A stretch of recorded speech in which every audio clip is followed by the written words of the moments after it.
네, 여러분 안녕하세요.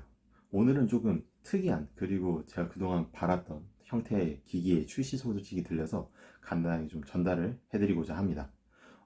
전자기기에 좀 관심이 많으신 분들이라면 블랙베리라는 회사를 모를 수가 없을 것 같은데요. 뭐 현재까지 거의 유일하게 물리 키패드가 달린 스마트폰을 만드는 회사죠. 뭐 물론 지금은 블랙베리가 하드웨어 사업을 직접 하고 있진 않고 이제 TCL한테 브랜드 라이선스를 줘가지고 이제 TCL이 기기를 만들어서 생산을 하고 이제 그 제품들이 이제 대표적으로 나온 게 뭐 대표적으로 하기는 좀 그렇지만 몇 개 안 되니까 그래서 뭐 어쨌든 그 제품으로는 이제 국내에도 정발이 됐던 키1과 키2가 있는 거죠. 뭐 한편 이제 블랙베리는 이제 하드웨어뿐만이 아니라 소프트웨어도 만드는데 이제 BBOS라는 자체 OS를 만드는데 그리고 그 만들었고 그거를 여러 기기에 탑재를 했었어요. 근데 이제 BBOS 지원이 2020년 1월 1일부로 종료가 됩니다. 그래가지고 이전까지 BBOS가 탑재되어서 나온 기계들에 대해서 과연 이 기계들이 어떻게 될 것인가 상당히 의문을 가지게 되는데요. 뭐 그중에서도 가장 귀추가 주목되는 기기라고 한다면 당연 블랙베리 패스포트를 뽑을 수 있을 것 같아요. 블랙베리 패스포트 같은 경우에는 이제 좀 특이하게도 일반적인 다른 블랙베리 기기와는 다르게 스냅드래곤 801과 3기가 램을 탑재를 했어요. 2014년에 출시된 기기였죠. 그래서 그 당시로서는 다른 회사의 플래그십과 버금가는 성능을 가지고 있었고 조금 이상한 비율이었지만 1대1의 정사각형 비율이긴 했지만 고해상대 화면을 가지고 있어서 솔직히 안드로이드 탑재가 상당히 기대가 되었고 많은 유저들이 이제 그 패스포트에 안드로이드가 들어가길 바랬죠. 뭐 기대되는 수준이 아니고 실제로 이 시장에 뭐 직접적으로 정식으로 발매가 된 건 아니지만 이제 안드로이드 롤리팝 버전이 탑재돼서 나온 패스포트가 나오기도 했어요. 돌기도 했었어요. 근데 뭐 블랙베리가 항상 그렇듯이 이런 소프트웨어 측면에 있어서 가지고는 좀 업데이트나 이런 피드백 반영이 소비자들에 대한 이 피드백 반영이 잘 안 돼가지고 이런 것을 거의 사실 무시하다시피 하고 있었어요. 뭐, 뭐 멀리 가지 않아도 당장 키1이나 키2의 이 안드로이드 메이저 버전 업데이트 상태만 보더라도 얼마나 신경을 안 쓰고 있는지 알 수 있는 부분인 거죠. 그래서 사실상 뭐 대부분의 블랙베리 유저들이 이제 이전 기기들에 안드로이드가 들어가는 걸 사실상 포기하고 있었어요. 근데 이제 예상치도 못하게 갑작스럽게도 이제 전혀 다른 회사에서 많은 이들이 그렇게 바라고 바랬던 블랙베리를 만들어줬어요. 물론 블랙베리 딱지가 붙은 건 아니지만 어쨌든 그것과 비슷한 형태의 블랙베리를 만들어냈습니다. 그 회사의 이름은 바로 유니헤르츠입니다. 이 유니헤르츠라는 회사는 그동안 이제 상당히 작은 화면을 가진 초소형 스마트폰을 이제 크라우드 펀딩을 통해서 투자를 받아서 많이 생산을 해온 것으로 유명한데요. 첫 번째 제품이 이제 그냥 이제 초소형 스마트폰인 젤리가 있고, 그 다음에 이제 후속작 같은 경우에는 이 작은 것뿐만 아니라 이제 IP68 방수 방진도 넣고 이제 좀 더 러기드하게 이제 좀 더 아웃도어 쪽으로 치중해서 만든 게 아톰이라는 기기가 있어요. 이 두 번째 기기고 이제 이번에 이 유니헤르츠에서 내놓는 세 번째 제품이 바로 타이탄이라는 이름을 가지고 있습니다. 이 타이탄을 한 문장으로 요약하자면은 물리 키패드가 탑재된 러기드 스마트폰이라고 할 수 있습니다. 제품 사진을 한번 보시면은 이 패스포트와 비슷한 배열의 키보드가 탑재되어 있는 것을 알 수 있어요. 뭐 제가 괜히 패스포트랑 비슷하다고 제가 지어내는 게 아니고 이 유니헬츠가 공식적으로 이 커뮤니티에 올려준 스펙 자료를 보시면은 직접 자기네 제품을 이 패스포트랑 직접 비교를 하고 있어요. 그래가지고 뭐 사실상 자신들도 이제 이 제품이 패스포트에서 영감을 받았다는 거를 이제 인정을 하고 있는 거죠.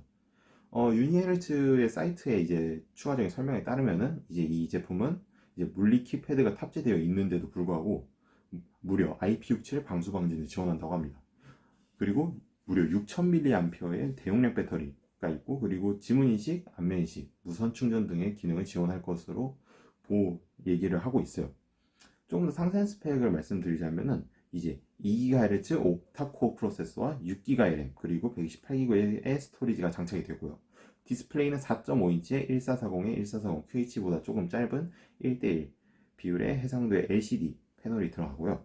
후면 카메라는 이제 자동 초점을 지원하는 1600만 화소 그리고 전면 카메라는 고정 초점의 800만 화소 카메라가 탑재가 되고요.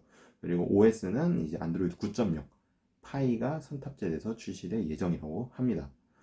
다른 스펙들 같은 경우에는 뭐 상당히 구체적으로 명시가 되어 있는데 반해서 구체적인 프로세서의 이름이 나와 있지 않은데, 뭐 여러 가지 축적이 있습니다만 제 생각에는 만약 퀄컴 스냅드래곤이 들어간다고 한다면 이제 2GHz의 옥타코어 프로세서 중에서 이제 들어갈 만한 거는 이제 625나 450 정도, 스냅드래곤 625나 450 정도가 탑재될 것 같아요. 아쉽게도 이제 하이엔드 칩셋인 스냅드래곤 800번대 중에서는 이제 2GHz의 옥타코어 프로세서가 없어가지고, 그래서 이제 패스포트가 이제 나오면서 보여줬던 이제 당시 플래그십에 근접하는 성능을 보여주지는 못할 것으로 보여집니다. 뭐 물론 나중에 말씀드리겠지만 출시 가격이나 이런 거 봤을 때 뭐 들어가기 어렵다는 것도 어느 정도 이해하실 수 있을 것 같아요. 근데 지금까지는 제가 퀄컴 스냅드래곤이 들어갈 거라고 이제 가정하고 말씀을 드린 건데요. 사실 이전까지 유니헤르츠의 기기에 들어간 AP가 미디어텍 프로세서였기 때문에 이번 제품에도 미디어텍 프로세서가 탑재될 가능성이 높다라고 알려져 있어요.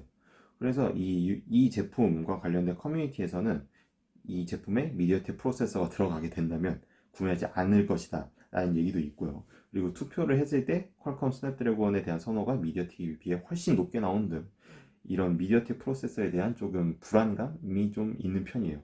사실 저도 미디어텍 프로세서를 그렇게 썩 신뢰하는 편은 아니라서 조금 불안한 면이 있는데, 사실 그것보다도 제가 조금 걱정되는 거는 지금 이 제품의 특징 중에 가장 큰 게 물리 키보드가 들어갔음에도 불구하고 IP67 방수 방지는 구현을 했다는 거잖아요.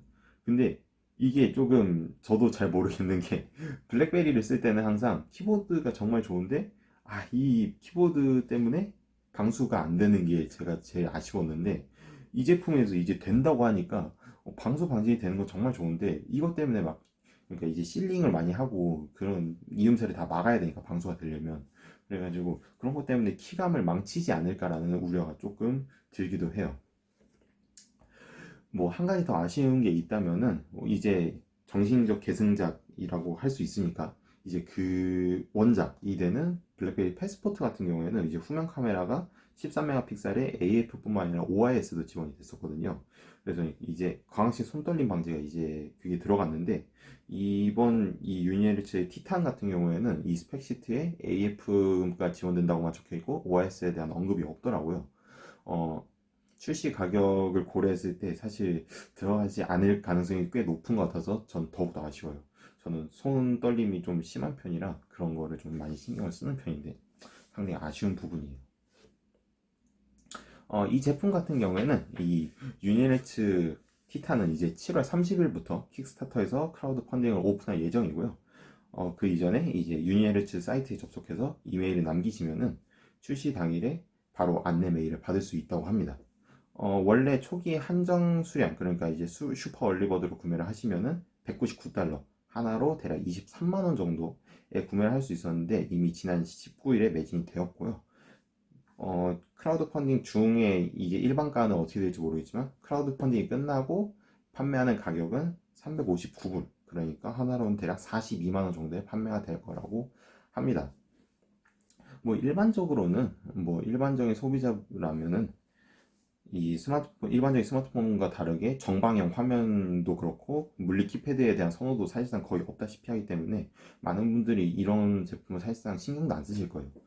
하지만 물리 키보드가 있는 걸 선호하신다, 아니면 블랙베리를 너무 좋아하신다 라고 한다면 키1이나 키2의 출고가에 비해서 훨씬 저렴하게, 훨씬까지는 아니더라도 어쨌든 상대적으로 더 저렴한 가격에 블랙베리와 비슷한 경험을 할 수 있다, 키보드 경험을 할 수 있다는 게 상당히 기대가 되기 때문에 이런 분들은 꽤 많은 분들이 구매를 고려하고 계시지 않을까라는 생각이 드네요. 저도 이제 Q10 패스포트 Q1까지 이제 블랙베리를 써오면서 블랙베리 디자인이나 이런 키보드를 되게 좋아하는데, 그래서 이가 출시가 된다고 했을 때 상당히 관심을 갖고 있었는데, 저도 이제 이 크라우드 펀딩이 열리는 대로 구매해서 배송이 되면은 바로 개봉기와 리뷰를 찍어볼까 합니다. 혹시라도 제 개봉기와 리뷰 소식을 빠르게 받고 싶으시다면 구독과 알림 설정 부탁드리고요. 지금까지 제가 전달해드린 정보는 밑에 설명란에 다 링크로 걸어두도록 하겠습니다. 그럼 저는 다음 시간에 더 흥미로운 뉴스와 기기로 찾아뵙도록 하겠습니다.